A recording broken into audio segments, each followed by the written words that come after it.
Can't keep my pants. Hey, my bitch don't love me no more. السلام عليكم، معكم دايلر مقطع جديد. خلونا نشوف اذا نقدر نوصل المقطع 100,000 لايك. جعت لكم سلسلة 72 ساعة. سلسلة 72 ساعة من اكثر السلاسل اللي اشتهرت بقناتي. الى الان كل مقطع 72 ساعة سويته في 1,000,000 مشاهدة. طبعا هذه راح تكون اخر حلقة بالسلسلة بذي الفترة، عشان الحين ببدأ اسافر لمدة شهر ونص. قبل ما ابدأ المقطع حبيت اقول للي بالرياض تيشرتات دايلر صارت تنباع بمحل، بحط لوكيشن المحل تحت بالدسكربشن، تضغط الرابط ويوديك المحل على طول. راح اسوي جيف اواي للي ينشر المقطع ويصور لي انه نشر المقطع. مقطع اليوم من المقاطع اللي تعبت فيها بشكل مو طبيعي، ومن المقاطع اللي جرحت مشاعري.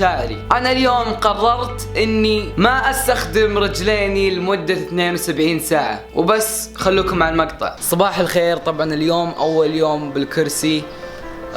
طبعا زي ما تشوفون انا ماني نايم بالغرفة، لان الغرفة حقتي فوق وما اقدر اصعد فوق، فنايم بالغرفة اللي برا. فان شاء الله التجربة تكون بسيطة وبس. بدخل داخل امنتج مقطع واوريكم كل شيء.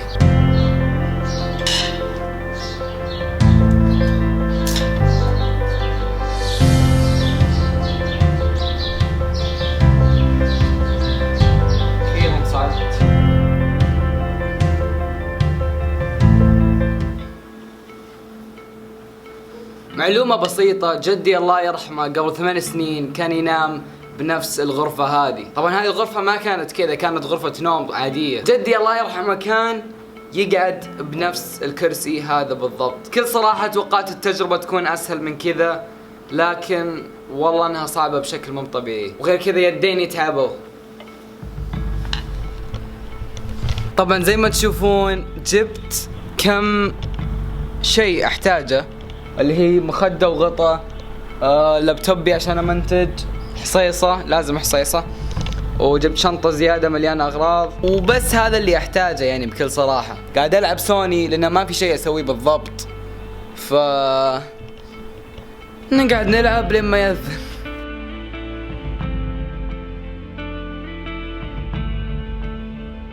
الحين جاء موعد الفطور، لازم اروح افطر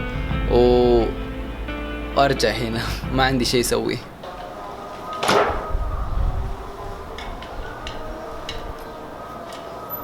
طبعا حنا فكرنا نروح للمول. شيء واحد قهرني بالموضوع انه شفت ناس ما فيهم شيء وموقفين مواقف ذوي الاحتياجات الخاصة. طبعا حنا ما وقفنا بمواقف ذوي الاحتياجات الخاصة لاني انا بالصدق ما فيني شيء، لاني انا ادري ان في شخص يحتاجه اكثر مني. بس يجي لك شخص ما في شيء وتشوفه يوقف بمكان حق ذوي الاحتياجات الخاصة، شيء يقهر. طبعا الحين رايحين مول، وهذا اول مرة لي بحياتي ادخل مول بكرسي من ذوي الاحتياجات الخاصة. شعورك قبل لا تدخل؟ كيف الشعور؟ والله اني خايف يعني. لو بغير كذا متابعين يشوفوني بكرسي يقولون وش السالفة؟ يحسبونك طايح. يحسبوني طايح. تفكر فيه انا وصار معك. نشوف ايش يصير.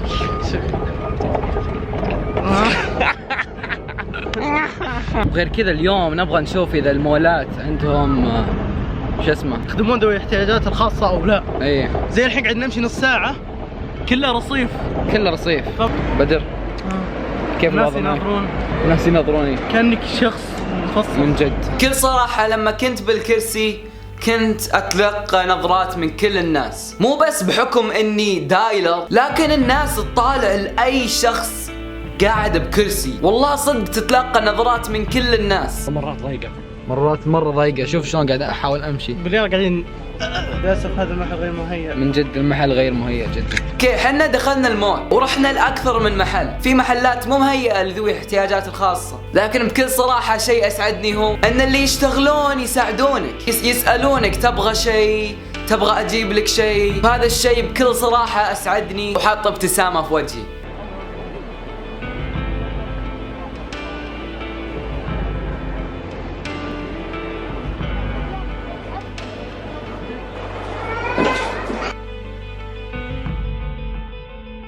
ناس اتوقع يحسبوني عشان سويت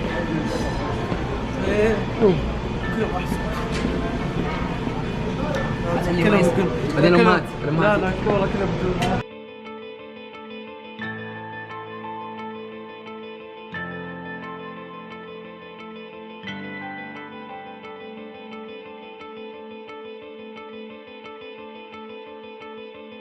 الزبدة عيال هذا هو كان اليوم، ما سويت فيه اي شيء بغير اني طلعت مول وبس. تقريبا هذا كان اليوم، اشوفكم بكرة.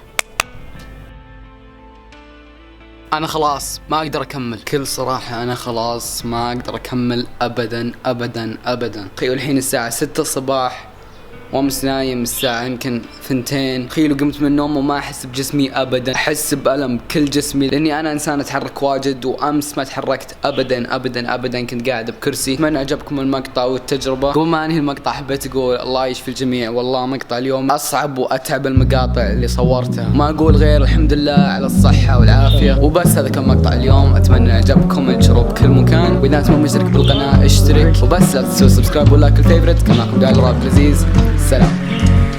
I've dug 2 graves for us, my dear. Can't pretend that I was perfect, leaving you in fear. Oh man, what a world, the things I hear. If I could act on my revenge, no